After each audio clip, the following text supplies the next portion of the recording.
บายดีตอนแรงทุกคนนี่เรามาเปิดคลิปอยู่เขตบ้านนาคำเนาะทุกคนเมืองศรีโคตรวงนครหลวงจันทร์ทุกคนเขาจะกลับไปทางหลังแล้วเกี่ยวไปตลาดสีหอมไปเลยวันนี้เบิ่งบรรยากาศในยามแรงเนาะไปเขาจะพาไปนะทุกคนไปอัปเดตเบิ่งตลาดสีหอมเนาะทุกคนโอ้ยใส่เสื้อเป็นอยู่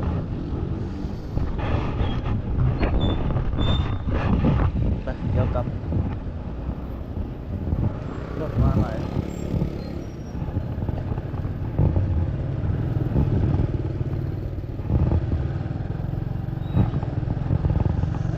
ไปทางนั้นรถไหล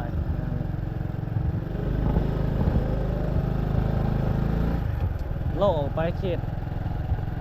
ตลาดสีหอมไปเบิ่งเขตนั้นนะเพื่อนเราจะมีการย้ายย้ายตลาดทุกคนย้ายพิจเรียกว่าย้ายเลยแหละเบิ่งนี่เขาเห็นเพื่อนลงเพจลงอย่างหลายๆอยู่เนาะจะย้ายในวันที่27นี้เพิ่นย้ายแล้วบอก27ที่จะมาฮอดนี่นะเมื่อหน้ามือนี่นะมื้อนี้ก็22แล้วเด้24ทุกคนเพิ่น27 24เดือน7เพิ่นจะย้ายตลาดสีหอมมันออกโอ้แถวนี้พระเจ้ากำลังแปลงจีดปูนไม่อย่างลายอยู่นี่เทปูนโอ้รถจักรรอดไปได้ยังรถใหญ่ไปไม่ได้แล้วรถจักรไม่รอดนี่ไปได้อยู่เจ้ากำลังจีดปูนเลยโอ้การพัฒนาทุกคนรอดพื้นอันนี้ไปเลย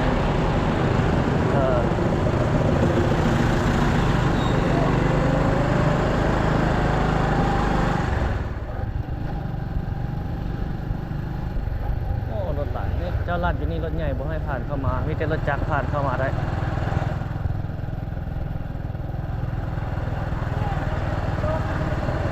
เจ้าเขียนใส่อยู่นี่ปลายใส่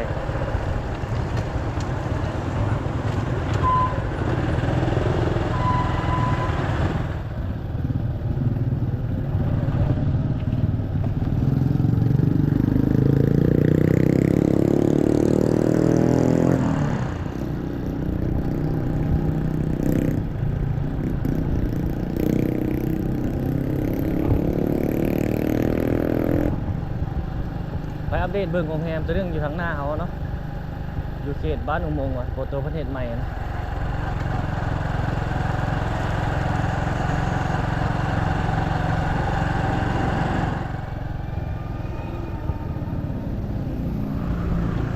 โอ้ที่นี่อะไรนี่หลายเลยวะเหี้ยตกที่นี่เหี้ยเตะโอ้อากาศปลอดโปร่งดีทุกคนฝนหากระเซาตก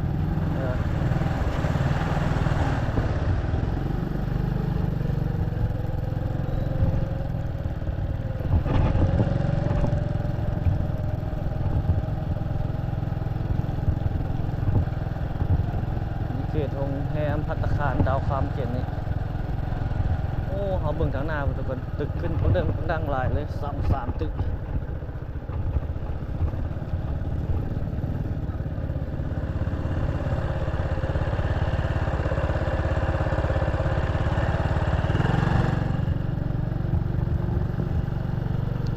ไปทางหน้าตึก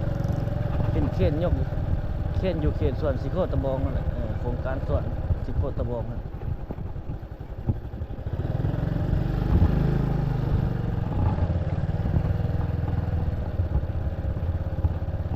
เขาก็สีล่อไปแถวตลาดสีหอมแล้วก็จีไปบนเพื่อจีย้ายไปตลาดสีหอมเพื่อจะย้ายไปอยู่เขตท่าดำท่าดำเขตน้ำพุแถวนั้นเลยทุกคนอาจารย์จะไปขายอยู่นั่นเลยแล้วบนนั้นมันเป็นดินเป้าว่างอยู่บนนึงทุกคนเนาะดินเป้าว่างอยู่บนนั้นเพิ่นเฮ็ดตลาดกลางคืนบนตลาดสีหอมนะน่าจะมีการเฮ็ดมีอย่างจักอย่างคือท่านนะตามเบิ่งนี่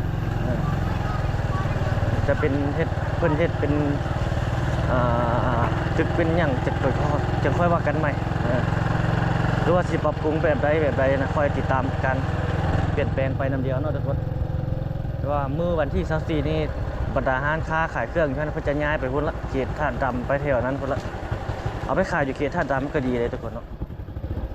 มันจะไกลบนอันนั้นเลยไกลจุดสถานที่ประวัติศาสตร์นะคนที่ย่างจากสีหอมไปท่าดำก็สิกระจายขยายการย่างไปไกลอีกเนาะ ในทางห้อมทางซอยที่เขามาตัวนี้มาได้ตลอดจากรถขีดคนย่างเป็นรถใหญ่มาบ่ได้เลยทางลัดบางคนนี่บู๊ได้แบบนี้เขาเลี้ยวลายจะกดตึกทางหน้าเขาทาสีทาหยั่งก็ได้แล้วประมาณนี้แล้วทุกคนหมดตึกเพิ่นใหญ่เลยนี่ทาสีแล้วจุดอาคารใหญ่ครับเป็นทับพนักงานนี่ก็บอกว่าน้อยๆคนได้นี่บุคลากรส่งเสริมเรื่องเพศงานทำให้แก่คนลาวเอาในหลายๆตำแหน่งแหละ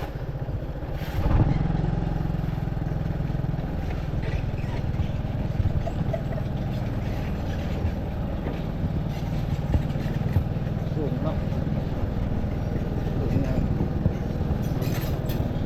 ขึ้นที่ข้าเจ้ามาลงทุนนี่โอ้เงินนิดหน่อยเลยหลายดินตัวอยู่เบื้องขวามือนี่ข้าเจ้าก็ขายนี่ดินป้ายขายเอาเสียไปทางเบื้องซ้ายมือเอาเนี่ยโอ้ต้นไม้3 โล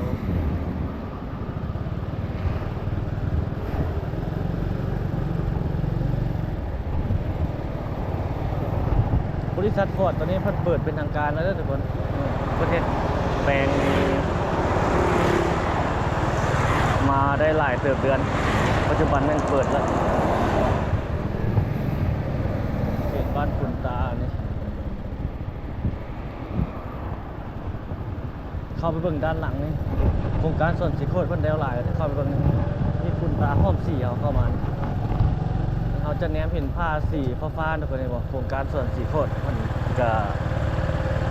แล้วหลายแล้วโครงการส่วนสีโคตรต้นมันเป็นส่วนสาธารณะแล้วเพิ่นปรับปรุงใหม่นะ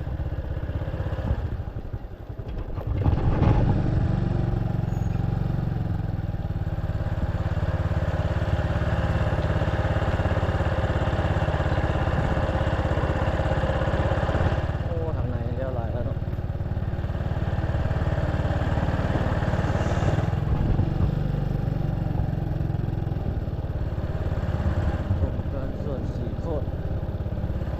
แล้วประมาณนั้นเขียวๆ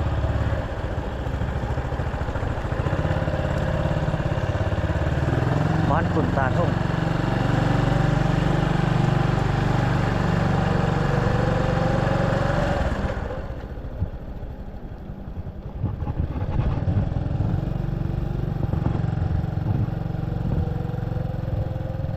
อากาศนี่เย็นดีทุกคนควรหากระเช้าตกปลอดโปร่งดี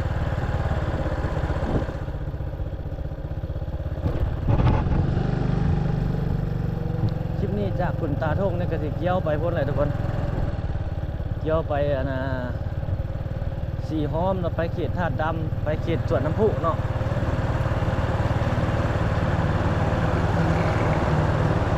อีก2 มื้อปิดตำนานตลาดสีหอมแล้ว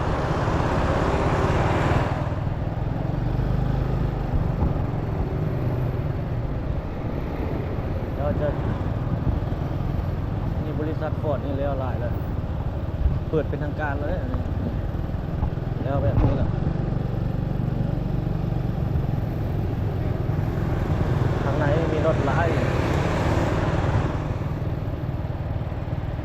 ฟอร์ดเรนเจอร์บริษัทรถฟอร์ดหลายพนักงานเขาเจ้าบุคลากรเขาเจ้าก็หลายมีคนลาวเอานี่แหละลาวก็มีคนต่างประเทศก็มีแล้วแต่ประเทศเนาะก็มีเชี่ยวชาญหลายประเทศวิชาการเขาเจ้า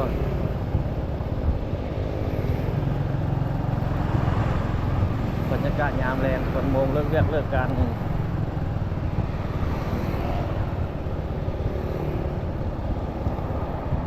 ี่มีปั๊มน้ำมันนี่เขาที่ เขานี่เกี่ยวไปทางหลังซอดออกทางนั้นพุ่นแล้วก็ไปสีหอมเนาะโอ้ทางบดีเพแล้วนี่เนี่ยเขามาไว้แบบนี้เนาะเพื่อนหนทางหมดเลยผูงามตาเลยตอนนี้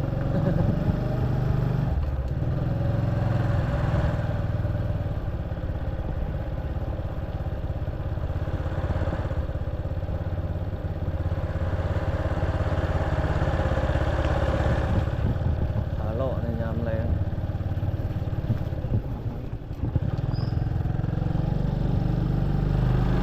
โอ้ตึกทางหน้าเฮานี่เนาะโอโยนี่มีคืนนี่แล้วหลายประมาณนั้นแล้วก็ตึกใหญ่ทางหน้าโรงแรมอยู่บนสร้างสามหัว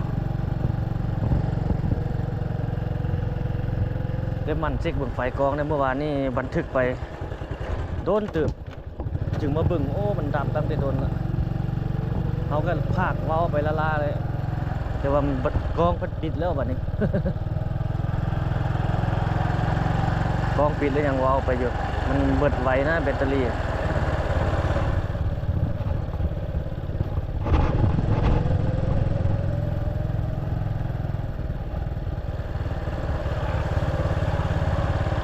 นี่ก็มีห้านเหล้าห้านเบียร์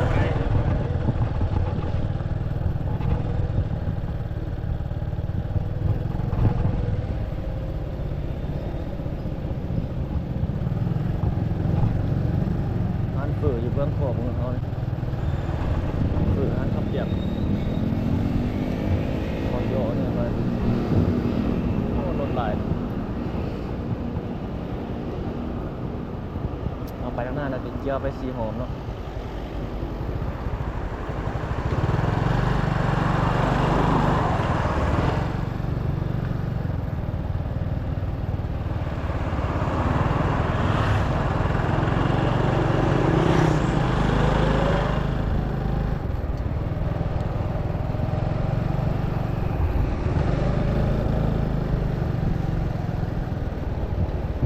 ตึกอยู่เบื้องนั้นแล้วหลายทุกคนเลยบอกวันนั้นกินกล้องไปเห็นของเขาเนี่ยแล้วหลายแล้วหลายสั้นเราจะเอาโทรศัพท์ถ่ายไปอันนี้มันนั้นบ่เห็นแจ้งดีไป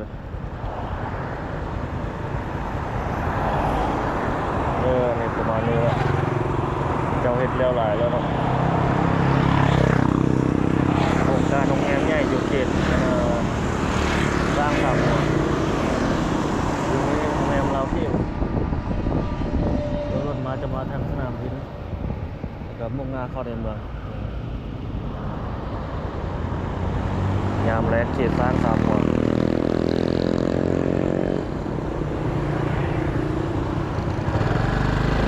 ไปขาเข้าไปเบิ่งกันนะโรงแรมตัวนึงอยู่ทางในนี่แต่แล้วหลายแล้วเด้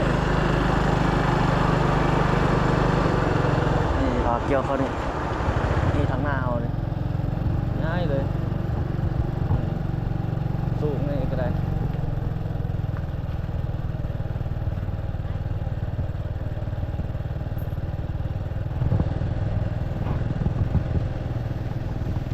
ขึ้นเรื่อยๆโรงแรมสูงพัดไม่สูง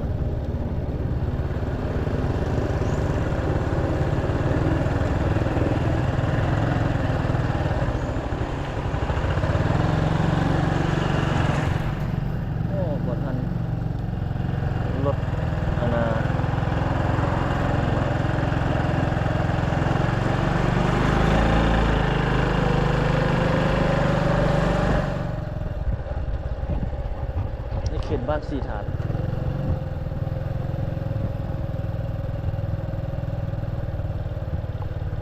จากทางใหญ่แล้วแวะมาทางน้อย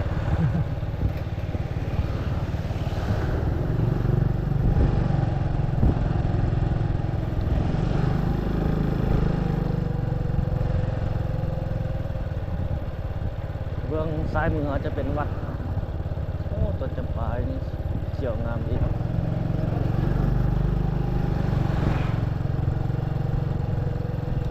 ไปทางสีหอม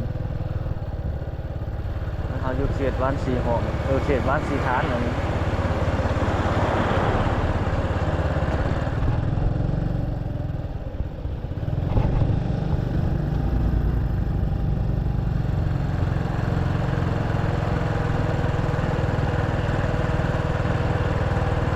แรม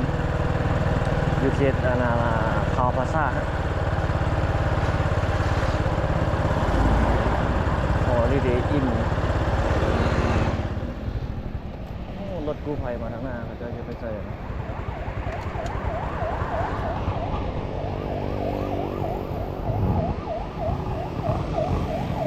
แดนซื้อ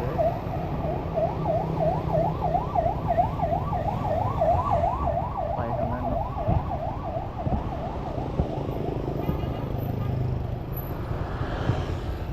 รถมาน่าจะมาทางซ้ำสามหัวหน้าของแรมใส่กล้องโทรศัพท์ถ่ายเลยใส่กล้องนี้เลยปรับคนเดียวไปสลับเดียวไปนะ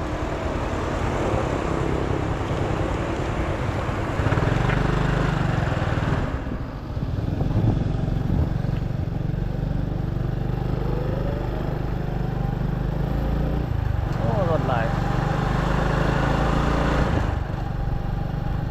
เว้ยไปทางสีหอม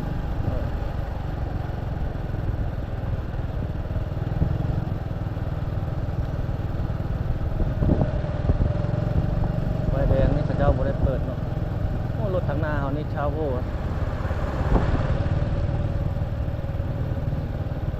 เอามาขี่หลายแล้วอยู่บ้านเราก็ได้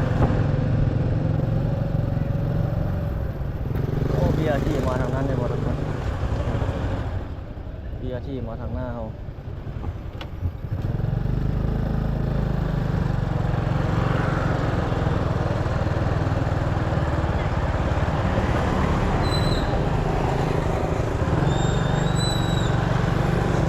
เบียร์ที่จะลอกมาแบบนี้นะทางหน้าเขามาให้บ่ทุกคน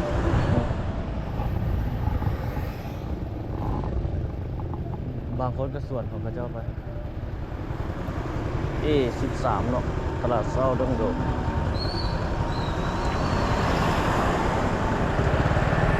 มาแต่คันเดียวได้บ่ตรงนี้ละไป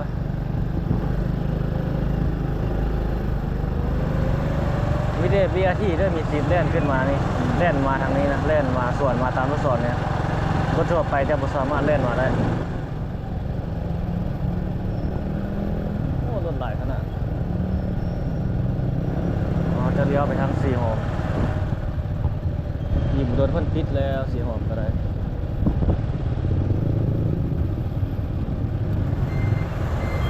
โอ้รถหลาย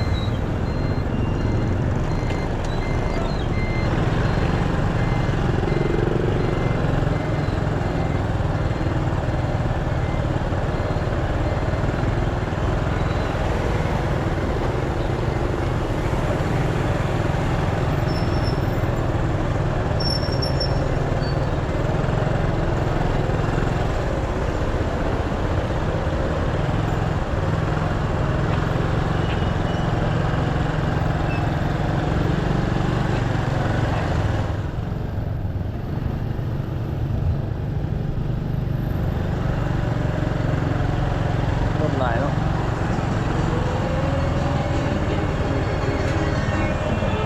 ถ้าเพิ่นย้ายตลาดเอาแล้วบ่ว่ามันจะเป็นจังไดเนาะสภาพรถอยู่เขตนี้ลองเบิ่งตัวจริงเนาะทุกคน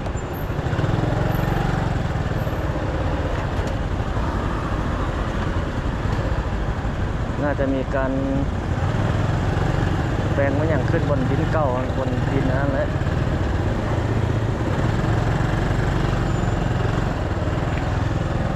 รถลอยอยู่บ้านเฮายังใช้รถจักรรถอันนี้บ่หลายสามีถือว่าลงแล้วแหละสามีถ้าเทียบไปต่างประเทศคือจีนบ่คือนั้นเวียดนามมันโอ้แห้งหลายเนาะรถจักรแห้งหลายบีบแกนไล่เดียวปิ๊บเป๊ะปิ๊บเป๊ะปิ๊บเป๊ะไปอยู่แต่ว่าบ้านเฮานี่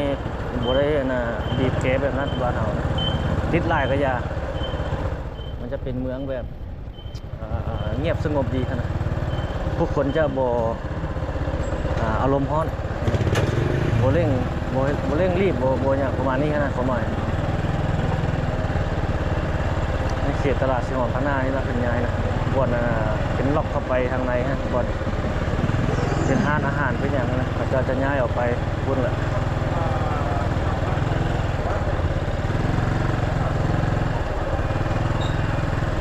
ย้ายไปพุ่นแล้วก็ลองเบิ่งจะเป็นจังได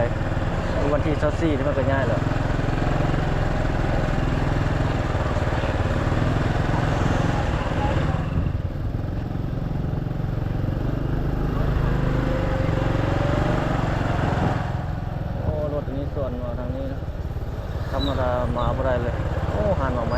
ซื้อดีเนาะคนมาท่าเบิ่งอันนี้จะนี่มันกีฬาอย่างนี้จอมันมืดครับ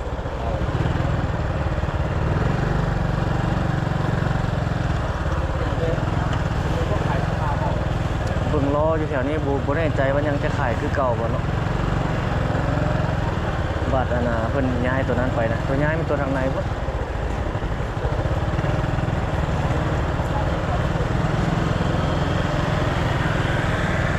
ย้ายเป็นบนทางหน้าเฮานี่เบื้องนี่เข้าไปนี่ทางในนี่คนมาหลายเลยนี่โอ้คนมาเต็มเลยแหละแต่บางห้านก็กำลังเปิดอยู่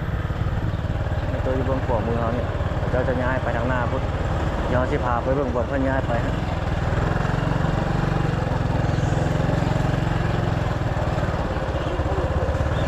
แต่อยู่ข้างทางนี่ก็บ่แน่ใจว่ายังจะขายคือเก่าบ่เนาะถ้ามีการสร้างตึกสร้างอย่างนี้มันน่าจะมีขี้ฝุ่นมีอย่างเนาะน่าจะง่ายกว่าเดียวเดี๋ยวจะไปเบิ่งจุดที่มันคาดว่าจะย้ายไปฮะวันที่24นี่ก็ย้ายแล้วแต่ว่าสองข้างทางอันนี้นี่น่าจะยังขายปกติแล้วอันนี้มีแต่บนเดียวบนล็อกอันนั้นฮะนะ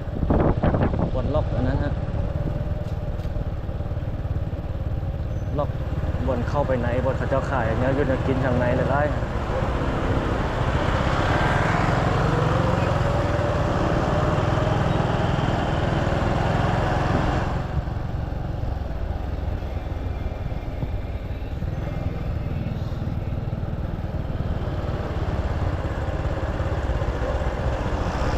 สนามกีฬาพวกนั้นจะแล้วล่ะทีเดียวไปทางนี้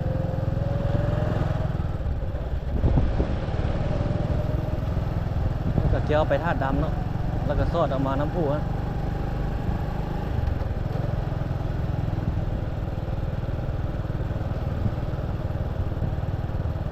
ธนาเวเบื้องนั่นซ้ายมือเขาเมื่อกี้ไปซอดใส่เขตธนาคารนั่นแห่งชาติลาวฮะแล้วเขาจะไปทางนี้เลี้ยวไปทางนี้เพราะมันมีทางขึ้นทางลงแค่นี้ถ้าเอาไปบางทีสัญจรบ่ถือทิศทางของรถสัญจรเลย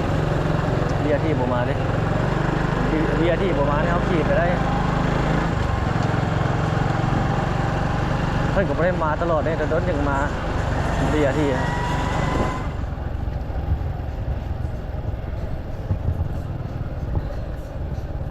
โอ้รถไหล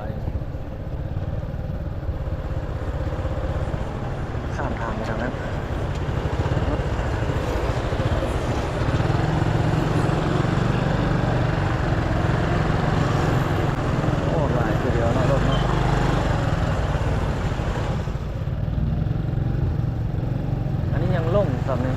ถ้าเทียบใส่ไปใส่ประเทศจีนกับประเทศเวียดนามแล้ว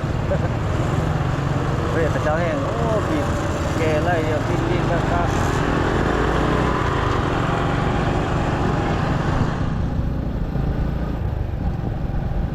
บนน้ำพุในเบื้องนะครับบนเมื่อกี้เอาทีเดียวนี่เข้าไปท่าดำ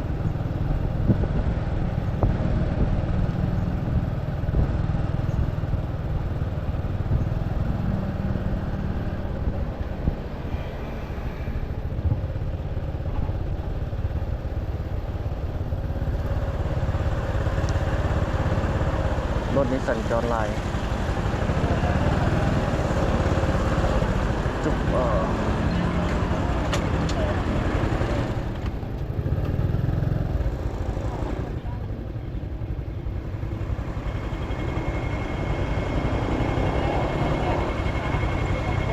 ันนี้เป็นถนนเศรษฐาธิราชไฟแดงมีเสียง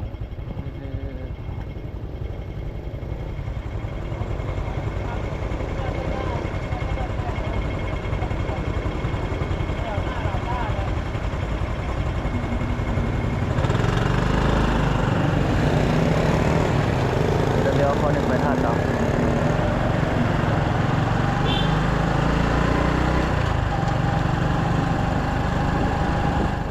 ลองเบิ่งตัวจริงเด้อทุกคนเพิ่นจะย้ายมาแถวนี้หรือว่าจังใดนะสาวได้ยินพ่อค้าแม่ค้าเพิ่นว่าย้ายมาแถวท่าดำแถวนี้แหละแถวนี้แหละแถวข้างมือเขาแถวนี้แหละบ่ ริเวณนี้มีครัวร้าวแถวนี้แหละเขตนี้แหละคนจะขายตลาดของกินนะกลางคืนนะจะเป็นเขตนี้แล้วก็ยาวไปใส่ฮอดทั้งหน้าท่าดำหมดเลยจุดเขาอยู่นี่ก็แม่นละเขตนี้เพิ่นจะขายละของอยู่ของกินอยู่ตามเขตของเขตนี้แหละเดี๋ยวเบิ่งฮอดเมื่อวันที่8ว่าเพิ่นจะเปิดอยู่เขตนี้นะลองเบิ่งตัวจริงเนาะนี่เปิดอยู่เขตนี้ก็คักอยู่เขตท่าดำนี่เป็นจุดประวัติศาสตร์ร้านกาแฟนี่ปิดทุกที่จอดรถนี่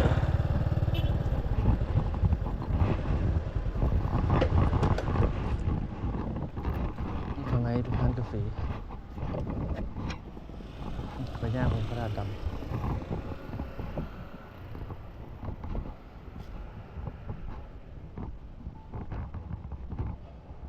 เขาบ่ได้มาทั่วตึกเลย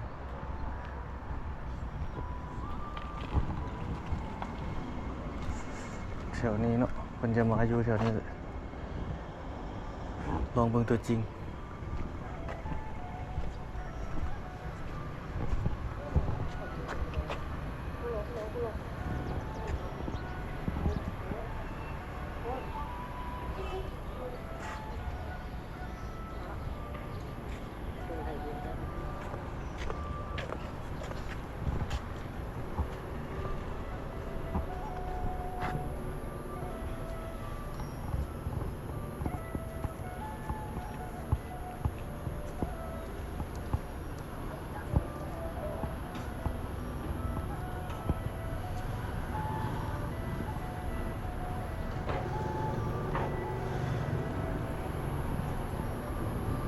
โอ้นี่เพิ่นเอาตังค์มาใส่ถุงออมนี่เขตนี้นะทุกคนมันจะเฮ็ดขายเครื่องขายอย่างนั้นนะลองเบิ่งเด้อทุกคนเด้อนี่เป็นถาดเอาโทรศัพท์ถ่ายนี่เป็นถาดเก่าเดี๋ยวจะมีรูปเก่ามาสลับขึ้นให้ทุกคนได้เบิ่งอีกแต่ก่อนนะเป็นจังใดแล้วก็ปัจจุบันเป็นแบบใดนะอันนี้ครับเป็นภาพปัจจุบันที่เราถ่ายอยู่นี่เนาะเดี๋ยวเขาจะเอาภาพเก่าอันขึ้นมาผสมเทียบให้ได้เบิ่งได้ชมนำมีตำนานมีเรื่องเล่าเลยอันนี้ถ่ายรูปบางคนก็ว่าเพิ่นนั้นเฮ็ดยังก็ปิดหูทางขึ้นลงของพญานาคมาอย่างประมาณนี้นะโอ้ต้นโพออกอยู่ถึงพุ่นถึงตรงต้นโพ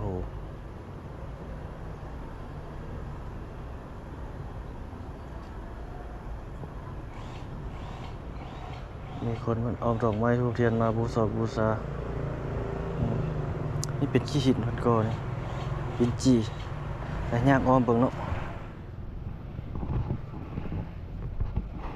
แต่ก่อนนี่เป็นนั้นจุดนี้นี่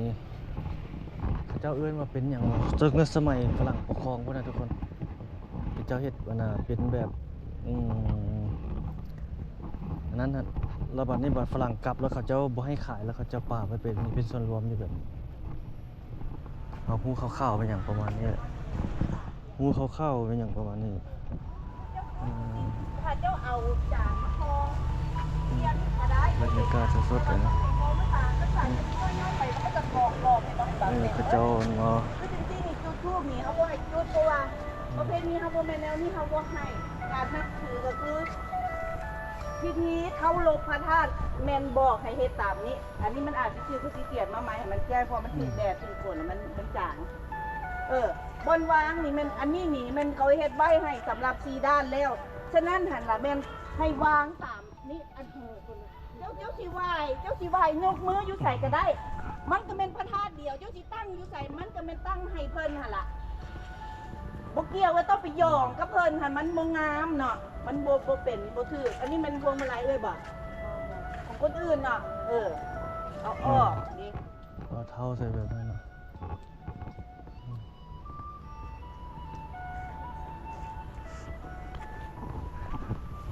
โอ้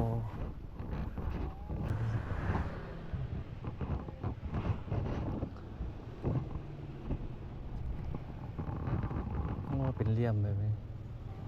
อันนี้หลุดออกแล้วเนาะโอ้โหถึงเพิ่นยาวเพิ่น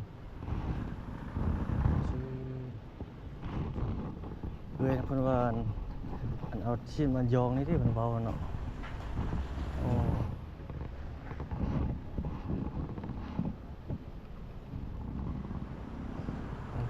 ประมาณนี้ขู่ลงแบบนี้อ๋อทางเทิงก็มีหญ้ามีอย่างเนาะปุ่งขึ้นตามกาลเวลา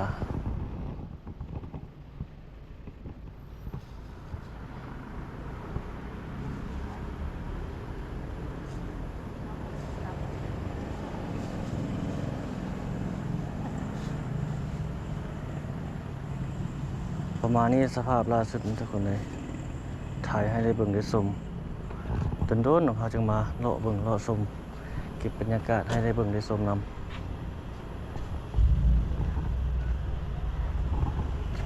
อันนี้เพิ่นจะเอาตังเอาอย่างใส่เนาะโอ้มเลยให้สามารถนั่งอยู่นี่ได้นี่เพิ่นมีคำบูชาอยู่นี่ด้วยทุกคนนี่เลยนั้นว่าเพิ่นจะมีอันนี้เพิ่นแล้วก็มีหมักเบงแล้วก็มีนี่คำไหว้คำบูชาพระธาตุนี่เพิ่นจะมีอยู่นี่แบบนี้เป็นแบบนี้มันจะจางแน่ถ้าพ้นมาตอนแรงแล้วเบิกแน่บ่เห็นค่อยติดป้ายใส่แล้วมันอยากจางเด้มันถึงแดดถึงฝนเนาะแม่นเลยจะได้เขียนใส่แปะไม้สิเปลี่ยนอยู่เฮ็ดเป็นแผ่นนั้นสีฟ้าเนาะคือเฮาไปวัดไปค่อยก็เขียนเป็นสีฟ้าแหละแล้วมึกมันจางมันจางมันถึงแดดถึงฝนได้เปลี่ยนเรื่อยแม่นเลยแม่นเฮ็ดตีขอบยางคือประเทศอยู่วัดนะนั่นก็คักอยู่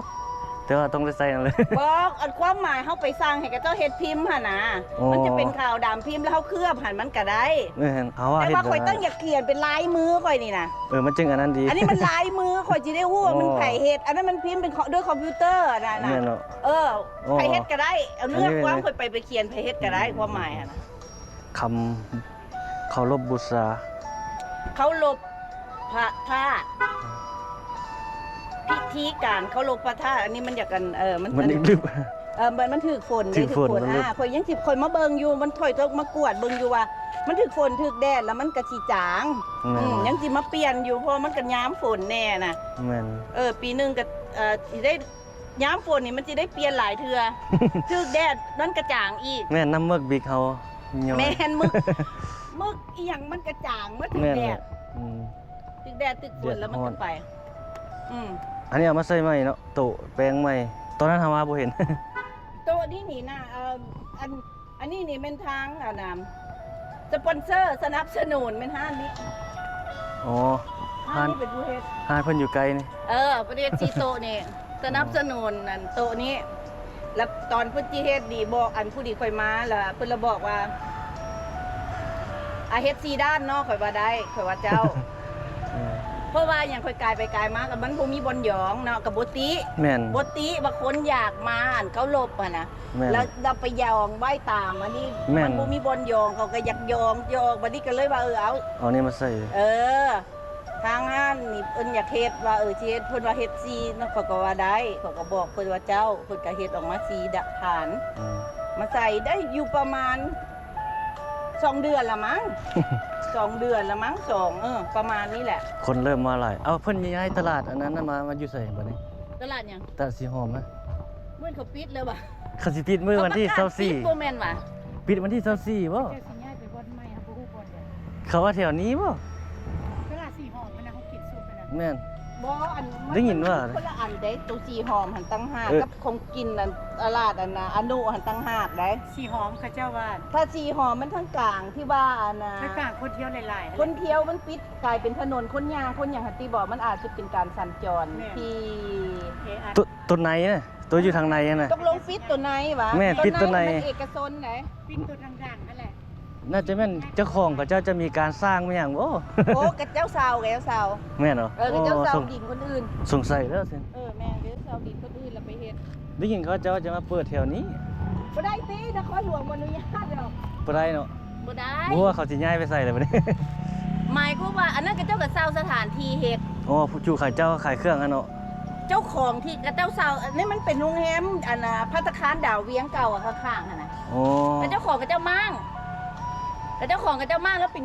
ดินบางเปล่าตะกี้มันกระเจ้าเห็นอยู่ฟุตบาทถนนหนทางอันนั้นเขาก็มานครหลวงเขามาประกาศบอกให้ยกเลิกไปหลายเทื่อละ วันนี้ จนเขาไม่ยกห้ามผู้ใดผู้ขายเครื่องบอกให้ โอ้ เศร้า แม่นได้ มัน ยิน แล้วละผู้อันนั้นน่ะอยู่แถวละแวกค่ะนะผู้ที่ว่าเก็บเงินน้ำกระเจ้าค่ะนะ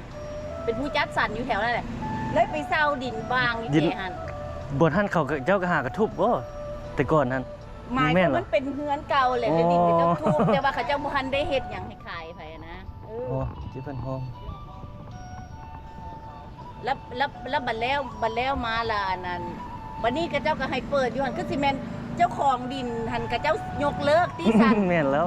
หมายก็ว่าอันบางอันที่กระเจ้าขายอยู่ก็สิขาย แต่ว่า แม่นๆ ตัวสำหรับตัวแล้วไปเซาหัน แม่ นะ นๆตัวดินใน เจ้าของดินเขาอาจจะยกเลิกบ่ให้เซาต่อก็มีอันมันแล้วแต่ แม่น แล้วแต่พื้นที่ แม่นจะเฮ็ดตึกเฮ็ดหยังคือท่าน เจ้า ไว้ พวกเจ้านี่มานี่เรื่อยวะ แม่นเรื่อยๆเขาอยู่แถวดาวคำพุ่นแล้วก็มาโลก ต้องได้เห็นตามนี่ยังสิมาเปลี่ยนป้ายมันจืดอยู่คะแนนเบิ่งอยู่ฝนตกใจมันจืดมันจางคนบ่ได้อ่าน เด้อ เห็นบ่ชัดเด้อ โลกมาทางนี้ตัวโอ้อันนี้เพิ่นนั้นใส่อันนี้ไหมนี่โปสิมังนี่ไหมให้ขึ้นไปทางนี้นี่ขึ้นไปทางนี้ได้เบิ่งหลายด้าน4ด้านเบื้องหน้าจะมีตึกเก่าอยู่พุ่นทุกคนเลย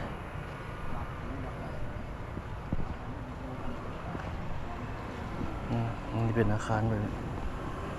ทางนั้นนะอาคารตึกเก่าเครื่องข้าเจ้ามากับไหว้บูชา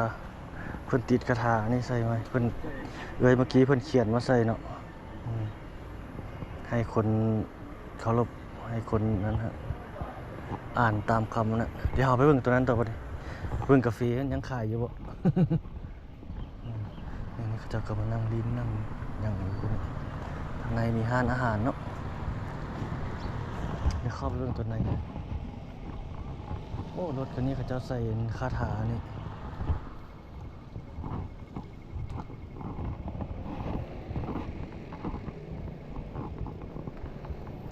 เขาย้ายมาใส่เขาได้ยินเขาว่าจะมาแถวสวนน้ำพุมาแถวนี้แหละผมแน่ใจเนาะข้างในยังมี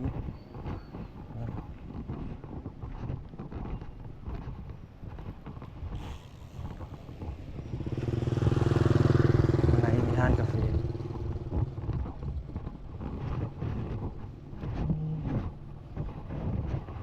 โอ้ทางเทิงขึ้นไปเลยกระแพงเก่าๆเลยเขาจะเข้าไปเพิ่งข้างในเพิ่นมีกาแฟยังขายกาแฟอยู่นี่ชั้น2มันมีใต้ไฟอยู่เพิ่นเนาะทานโดยรวมเข้ามาตั้งนั่งกินกาแฟอยู่แบบนี้คอยเบิ่งใดเนาะ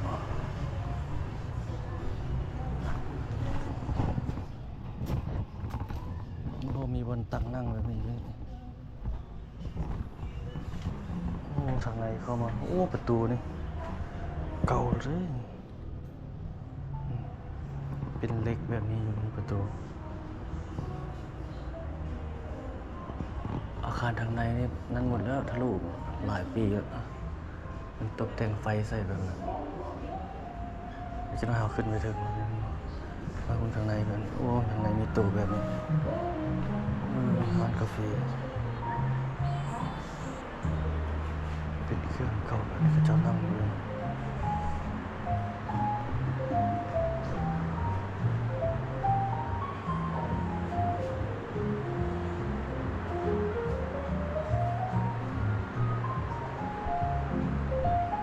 ออกไปทางนี้ได้อีกเลย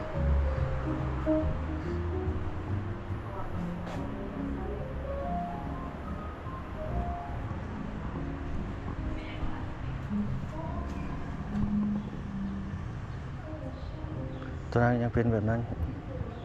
มีห้องน้ำอยู่ตรงนี้ตึกอาคารเก่าแต่สมัยนั้นพอแล้วอายุนี่มัน 100 ปีแล้ววะทุกคน100 ปลายแล้ววะ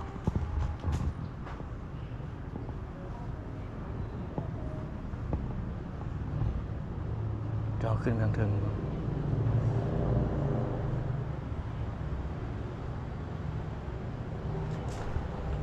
บนดินจีมทะลุจะเป็นแบบนี้เลย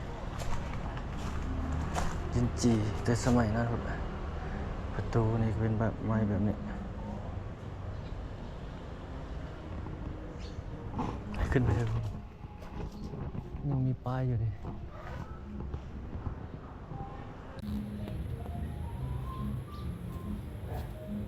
เมืองจันทบุรีบ้านศรีสะเกษนี่เป็นป้ายแบบนี้ศรีสะเกษ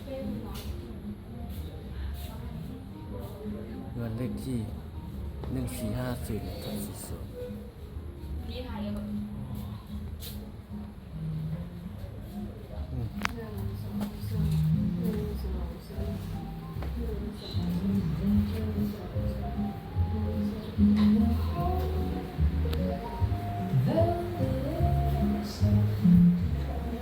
อดีตขนาดดำแต่สมัยก่อนสมัยเก่าไม่ได้เขียนปีใช่ไหมแต่ก่อนมีสีขาวยังถึงเลย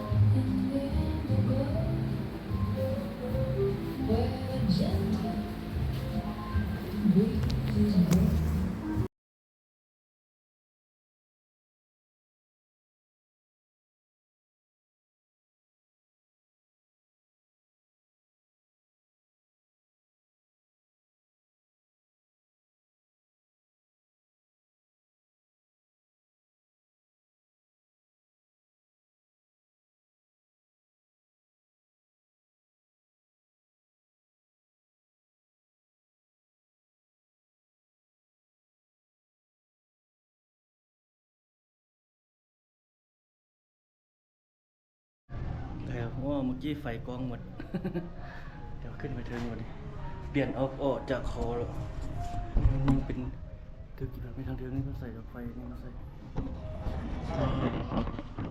เดี๋ยวเนี่ยขึ้นบันไดไปโอ้อันนี้ข้ามไม่เลยชอบมาตรงนี้ให้คนขึ้นไปก่อนมีเพดานนี่มันลูกดิน่าจะมีเพดานเลยแต่ก่อนโอ้ยังขึ้นมาฮอดพีได้นะเกี่ยวขึ้นมาแบบนี้เลยก่อนมีตังนี่นะมีพุงย่ำ ขึ้นไปโอ้ปิดตัวไว้เนาะทางเทิงปิดเลยโอ้ทางเทิงเข้าเลยข้างในเปื้อนเป็นเหือนเป็นแป้นทางใน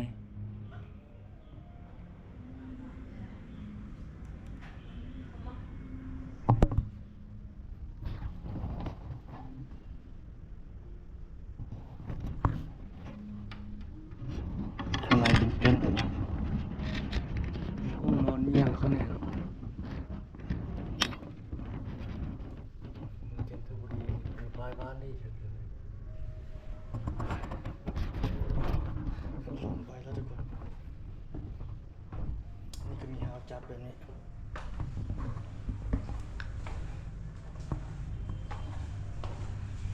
ก็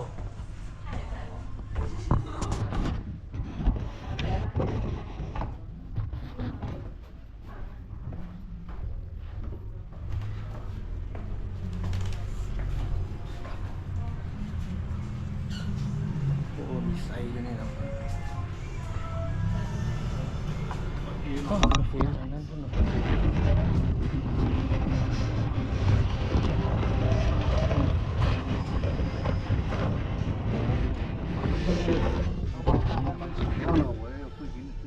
โอ้ทางนี้ยังมีบ่อน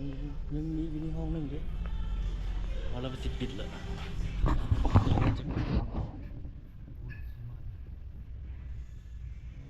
วงกบวงปนนี้ก็เป็นอย่างกระป๋าเลยนี่รถทีมาแต่งไว้บนถ่ายรูปบันไดยังค้างอยู่แบบนั้นเลยตกอันนี้รถรุ่นเก่าเนี่ย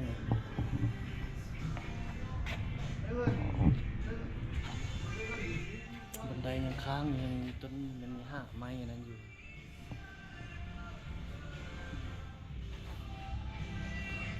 ต่อมาพี่เลยอันนี้จะเป็นห้องหนึ่งไว้อีกอืม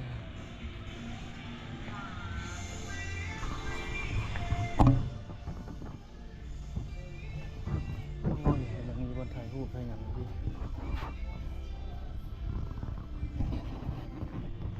นี่คือเป็นโซนโอ้ยังมีเทิบออกด้วยนี่มีสารออกไปตัวนี้สมัยนั้นพวกนั้นมันเก่งเกินเกิน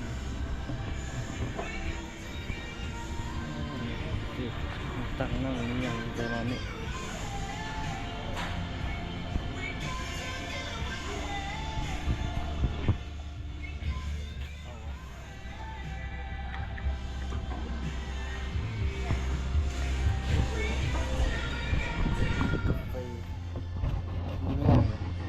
กาแฟเบียร์ลาวเท่าไหร่ เดี๋ยวเราก็ได้ ตัวน้อย โตออริจินอลอ่ะ เพราะตัวเป็นเบียร์ป้องเบียร์ลาวน้อยนะ หยวนชอบเป็ดค่ะ 28กาแฟเลยมีแบบใดในราคาเอานี่หรอ กาแฟตอนนี้ก็ปิดแล้ว ปิดแล้วเหรอ อ๋อโอเคยังแต่มีเครื่องอันนี้มั้ยมีแต่น้ำเอาละ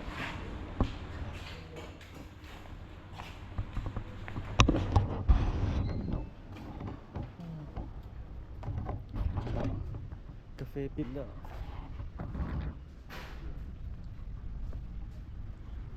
นี่ตู้อันนี้เขาเจ้าอ๋อนี่บดนั่งนี่เสียหายนี่บดนี่เรานั่งกินห้องอาหารนี่สุดท้ายคันนี่เด็กต้องนั่งกินก็พอกาแฟแต่ว่ากาแฟปิดแล้ว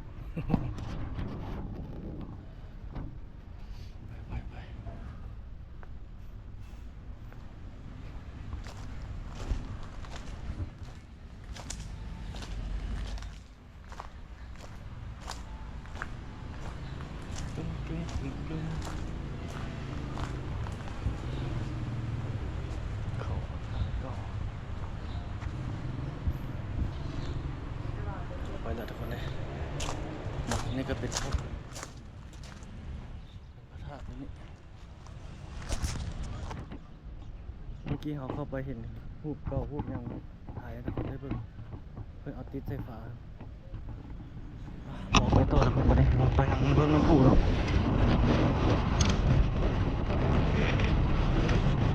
อันนี้มันเป็นสลามที่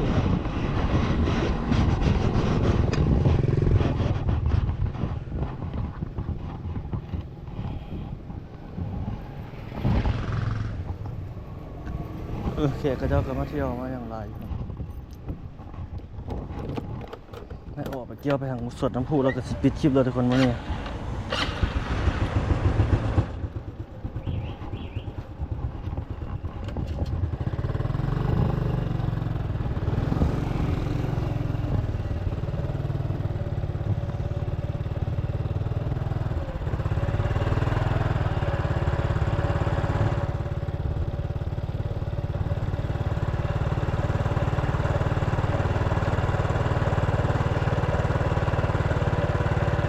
ทุกคน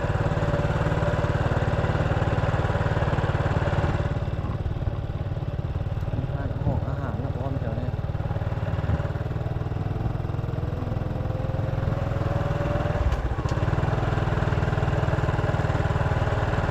เป็นแบบนี้เลยทุกคนขี่อ้อมเบิ่งเขตสวนน้ำพุในเขตนักท่องเที่ยวเขาก็มาถ่ายรูปถ่ายอย่างเนาะ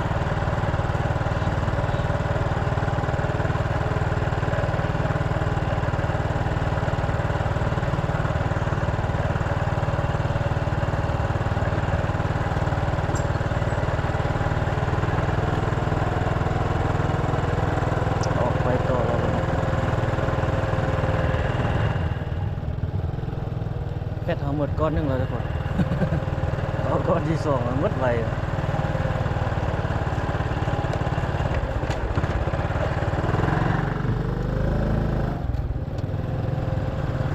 คือไงนี่ก็เจ้าก็แล้วหลายแล้วเนี่ย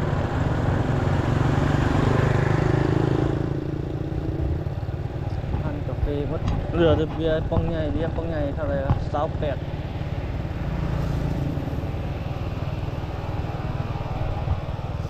ใหญ่ของแฮมนี่ก็ได้เบื้องอันนี้เฮานะ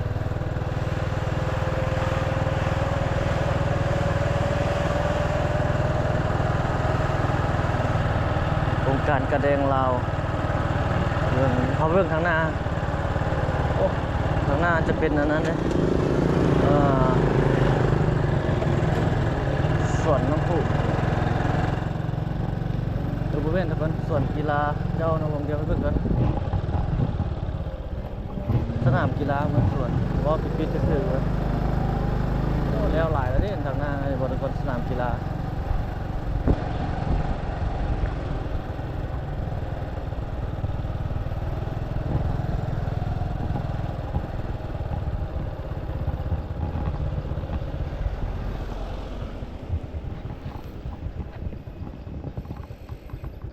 เราจะเอาโทรศัพท์สูง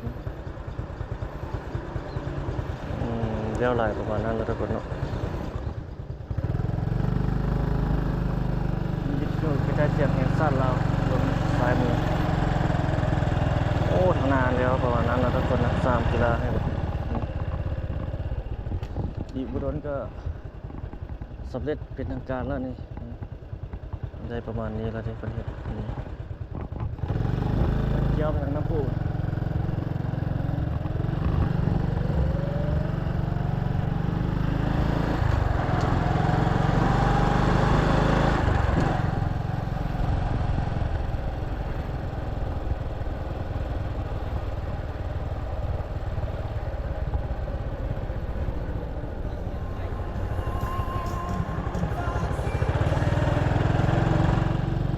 เพลง AI ยามนี้เขาเจ้าก็ฟังหลายเนาะเสียง AI ห้องม่วนกับเสียงคนเฮาห้องบ่มันความแล้วแต่ผู้มักเนาะเดี๋ยวนี้ห้านอาหารจีนก็หลายข้างหน้าจะเป็นสวนน้ำพุทุกคนลองเบิ่งเด้อทุกคนตลาดกลางคืนเพิ่นจะย้ายไปใส่หอยังบ่ฮู้เทื่อ มันจะไปเปิดอยู่ใส่นะรอ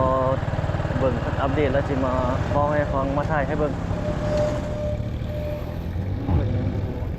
นั่นว่าเมื่อกี้เป็นอย่างนั้นนั้นเบื้องนั่นมาทางในถนนนั้นพุ่นทางหน้าตึกไม้เจ้าเงินให้เศร้าเลย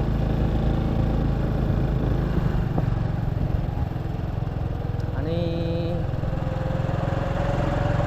เขตบ้านเชียงยืนเนาะเมืองจันทบุรีนครหลวงเวียงจันทร์ทางหน้าจะเป็นน้ำพุ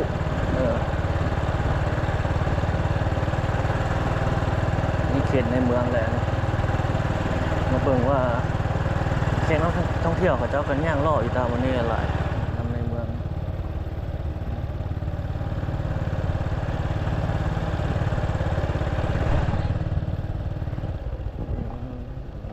เขียนสวดคู่เดี๋ยวย่างล่อมาเขียนนี่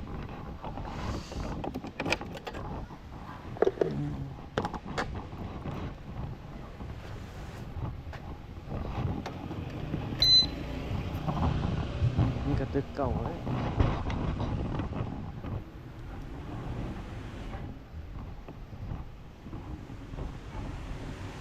บนจอดรถสำนักงานบ้านเชียงยืนเมืองจันทบุรีนครหลวงเวียงจันทร์เนาะเขตนี้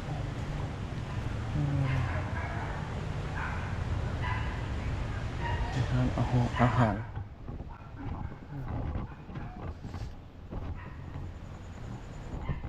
นี่มีร้านอาหารอย่างไรบ้างโอ้มีดูเข้า65,000ข้าวผัด65ไข่ดาว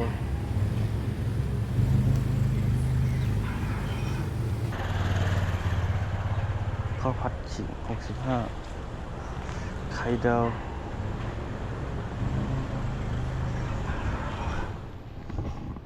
เป็นแบบนี้เกลืองัวข้าวผัด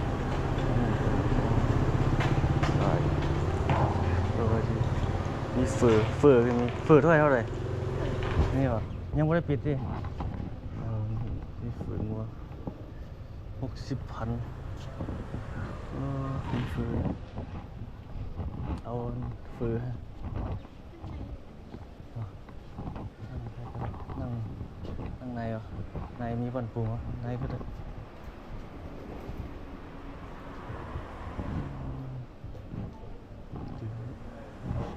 ขอเลย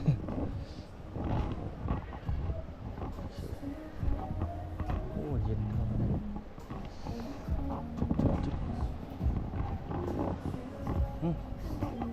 เครื่องดื่มมีไหมยังเด้อ๋อเป๊ปซี่ก็ได้เฮ้ยโอ้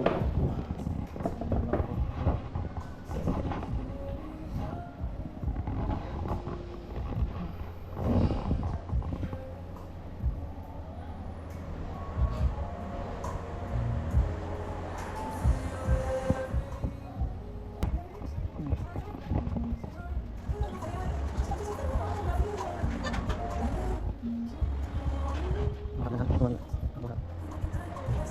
ขอบคุณครับครับอยู่ให้คน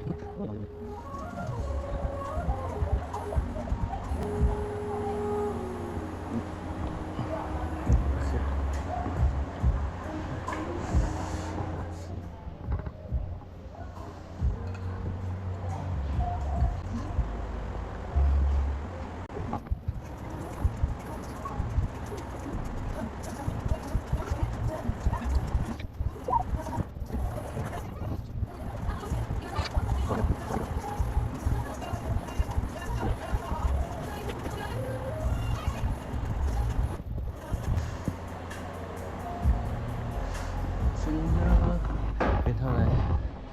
จ่ายเลยต้อง เดี๋ยวนี้ Wi-Fi ก็มีว่ะ ใส่เสื้อมึงดู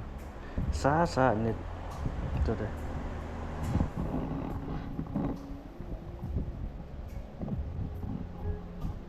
ปิดจังโมง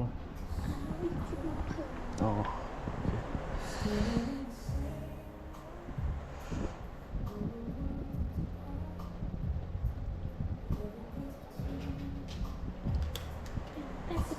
เปสมาโอเค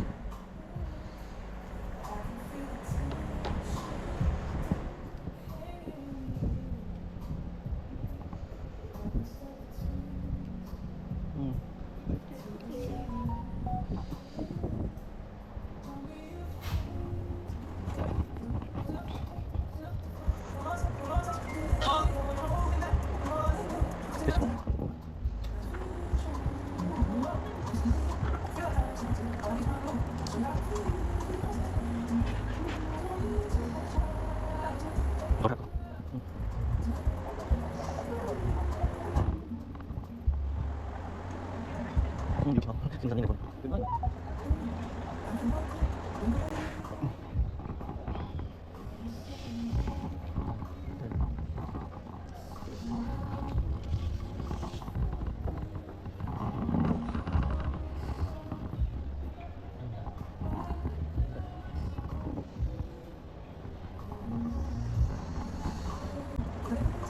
sudah mulai mengenal oh.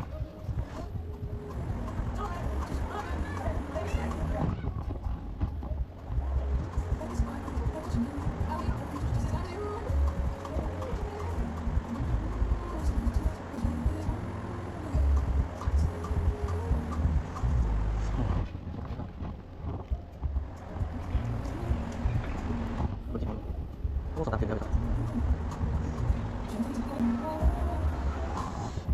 Shit, มาแล้วโอเคขอบใจ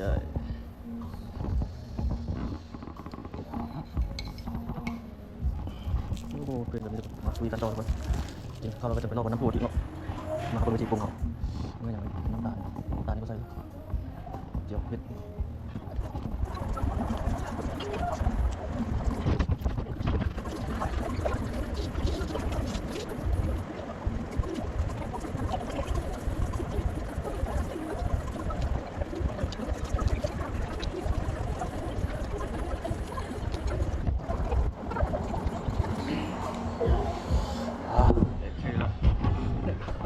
ขอบใจด้วย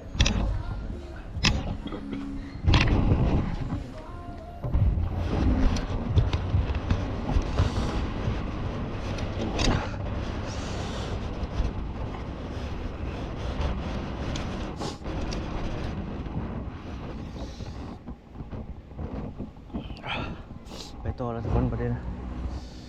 โอ้เปิดน้ำพุแล้วนี่รถจักรเขาเจิด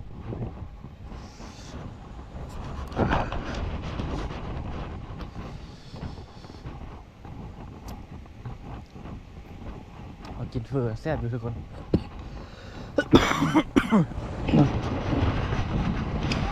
แบบนี้มึงน้ำพุ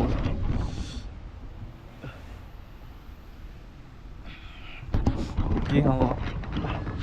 กินเฟอฮะ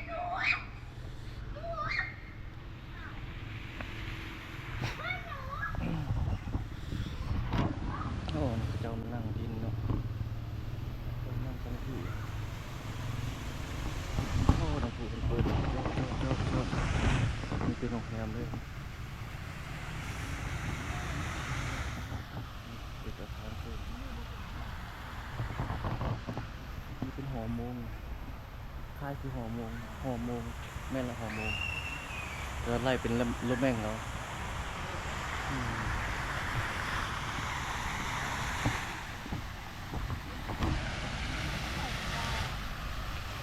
เพิ่นจะมาเปิดอยู่ใส่พระหูเนาะส่วนนะโอ้นำงานเลยคุณต้นหาจนได้มาเบิ่งไกลๆแบบนี้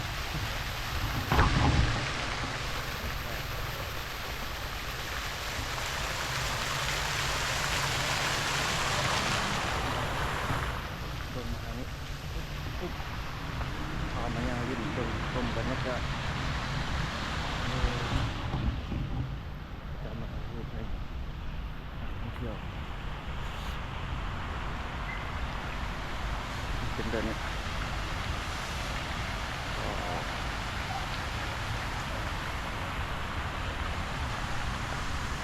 ไปทางนี้ไปซอดใส่ถนนนะพวกนี้พญาฟังงุ่มแต่ตอนนี้มานี่เป็นถนนนะสิทธาธิราชสวนลำพูทางการอันนี้จะเป็นโรงแรมอันนี้จะว่ามาตัวแรงนี่มันอันนั้นทุกคนมันจะมีไฟงามกว่านี้มันจะได้บนยืนถ่ายรูปเลยมีถ่ายเลยแบบงามไปแต่ประมาณนี้เลยครับ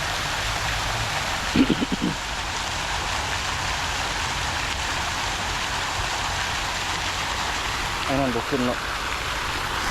ว่าจะบุกขึ้นบรรยากาศดูรวม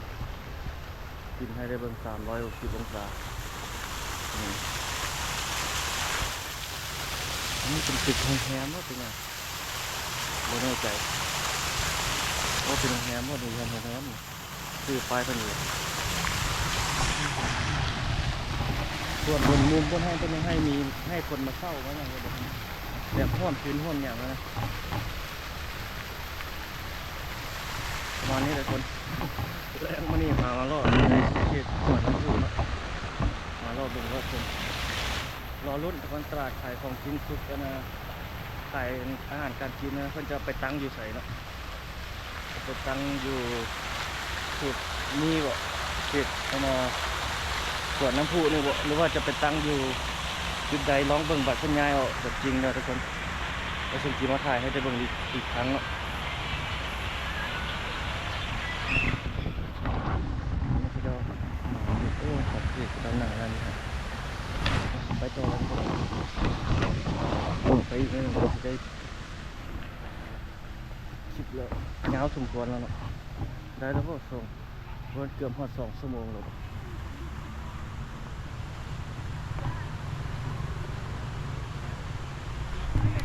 ออกจากเขตสวนน้ำพุไปแล้ว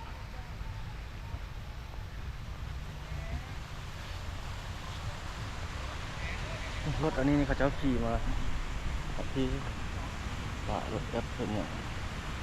โอ้นั่นเป็นท่อทางน้ำเก่าเป็นอย่างนี้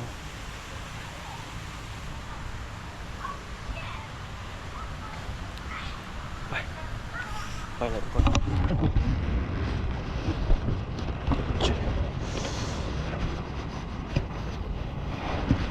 โอ้อิ่มเข้าเลยทุกคนเอาไปกินเฟอร์เมื่อกี้โอเคอยู่นั่งอยู่ในพุ่นแล้วก็มันมีอันน่ะแอร์มีอย่างบ่เย็นบ่ร้อนสะอาดแซ่บอยู่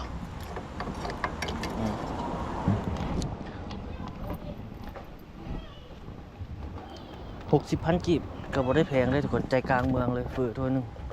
ฝืองัวข้าวเปียกนี่น่าจะบ่ฮอดดอก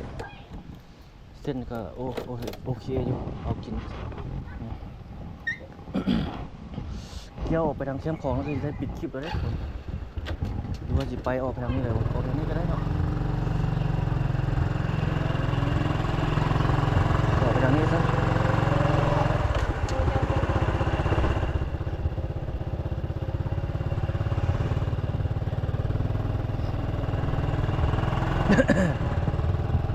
นี่ตัวนี้เขาเจ้าให้ที่เศร้าอยู่เบื้องเมื่อกี้นะ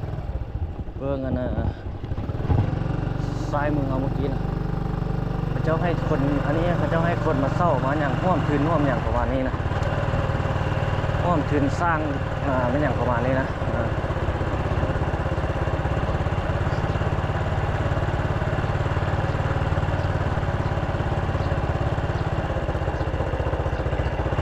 เขตเมืองจันทบุรี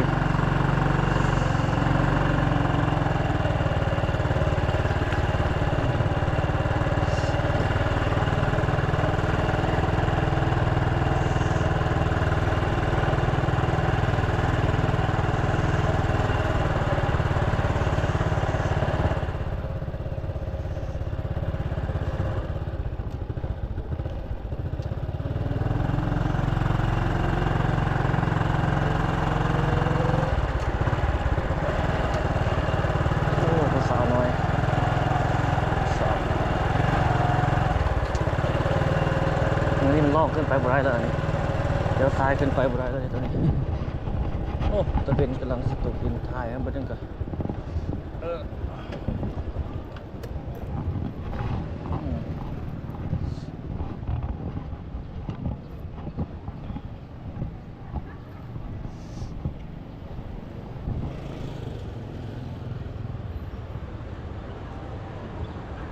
แขกนักท่องเที่ยวมันยังๆเข้าไปมาถ่ายรูป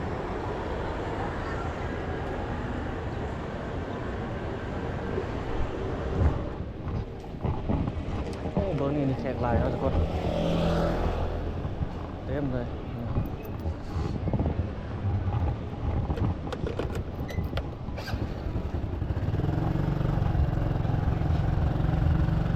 มาจิพาไปเบิ่งบนตลาดกลางคืนนั้น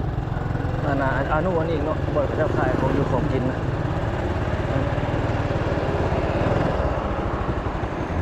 จุดนี้เขาเจ้าบริใส่ไฟแดงจน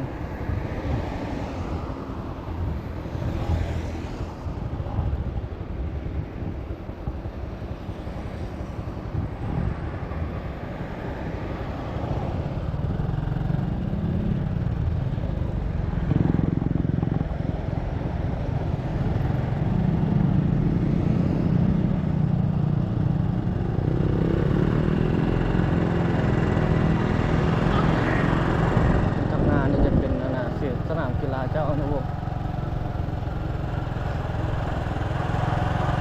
นี่รถนี้ได้ฝากไว้นี่เขาจะมีพนักงานอยู่นี่ฝากรถไง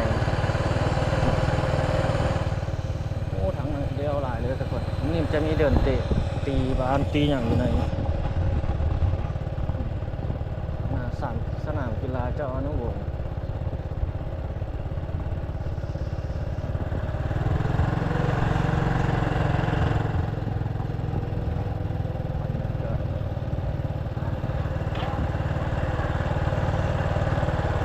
ไปทางนี้เด้อร้านนั้นคนเขาจะขายของกิน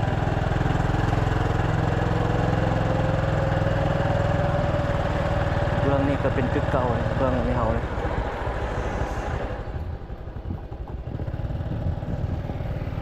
เขาเจ้าเฮ็ดนั้นได้นี่เฮ็ดเป็นบ่อนนั่งงานฟอกกาแฟนะ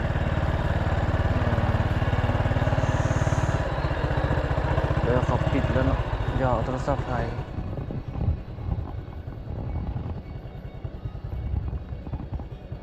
มีบันไดเก่าขึ้นแบบนี้นี่ก็เป็นตึกเก่าอยู่นี่อีกตึกนึงเนาะ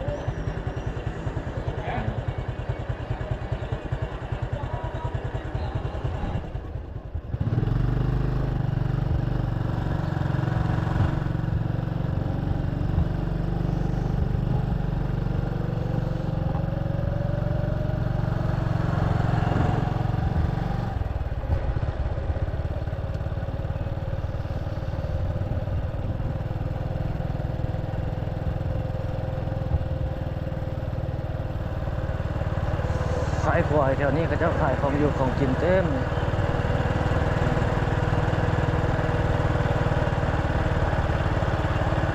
นี่แถวนี้เขาเจ้าขายข้าวอยู่เขาเจ้าจะย้ายมาแถวนี้บอกเบิ่งว่าตัวนั้นน่ะย้ายไปขายอยู่ใส่ต่อเนาะตลาดสีหอมนะ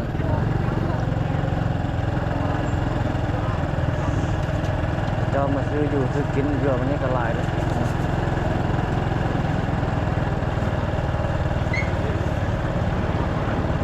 ตลาดบ้านฮานุเห็นไหม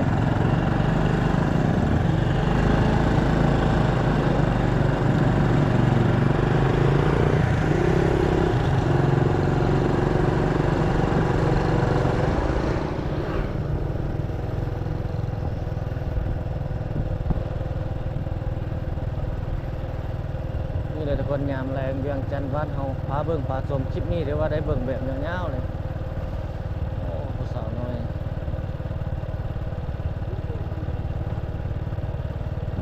ผู้สาวน้อยขึ้นใหม่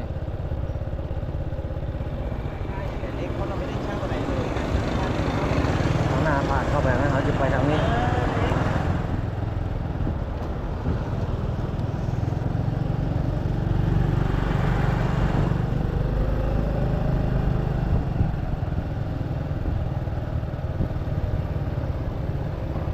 บรรยากาศทุกคนนะเวียงจันทน์บ้านเฮาในยามแรง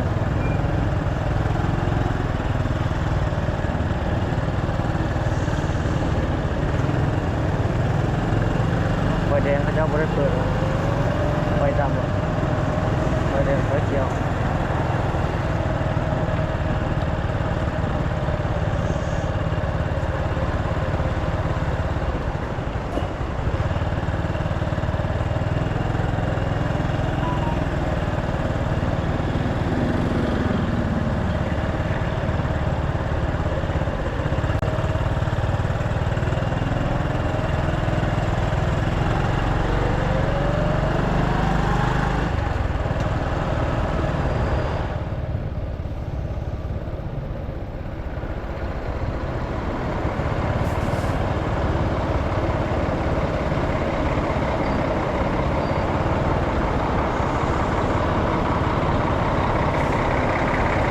โอ้รถเก๋งกว่าเลย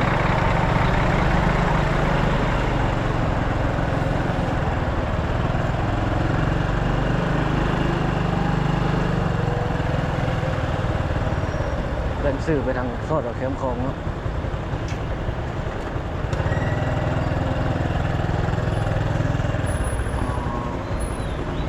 มันโดนเติบแล้วนี่รถติดแล้วตรงนี้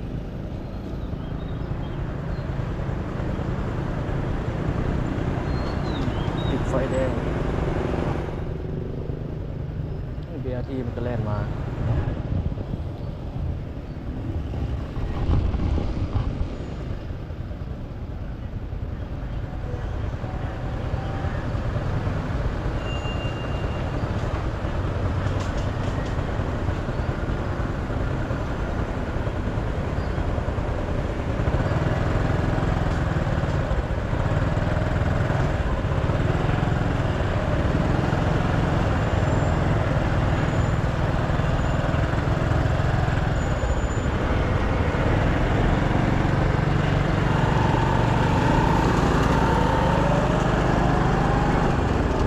โอ้ปลายรถไหลเนี่ยเลย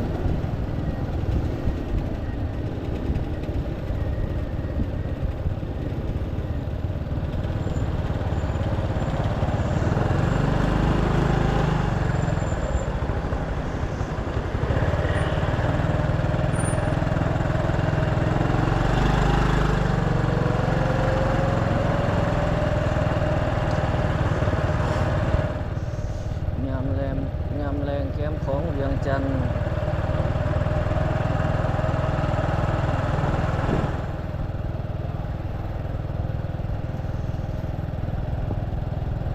โอ้คลิปของเขาเนี่ยมาไกลสมควรเลยคลิปแรงมื้อนี้เนาะแบบได้เบิ่งแบบจุใจเลยทุกคนเลยแต่ละมุมแต่ละแจแต่ละแรง จะขึ้นมุมสูงอะนะอมรีนะเมื่อไรวะ สวนหมู่ก่อนว่าหยุดสวนแล้วบ่สวนเดี๋ยวจะเพื่อไปขึ้นไปกินกาแฟกาแฟอยู่ทางเพิงก็มีเยอะเนาะ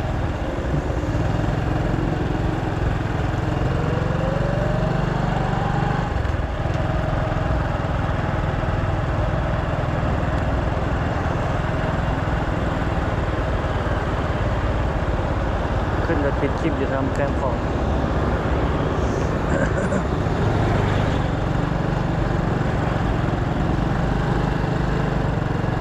ผู้ไปผู้มาเลยอันนี้แกมของ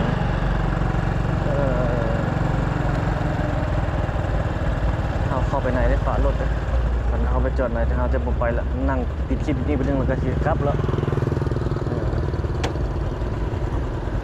นี่ทุกคนเขาล่อมาไกลตรงจะขึ้นไม่ได้ที่เดิมที่ครับนี่คนบรรยากาศจะเขตแคมป์ของหาดทรายดอนจันทร์นะนี่ทั้งหมดปิดคลิปดีแล้วเนี่ยขึ้นเดิม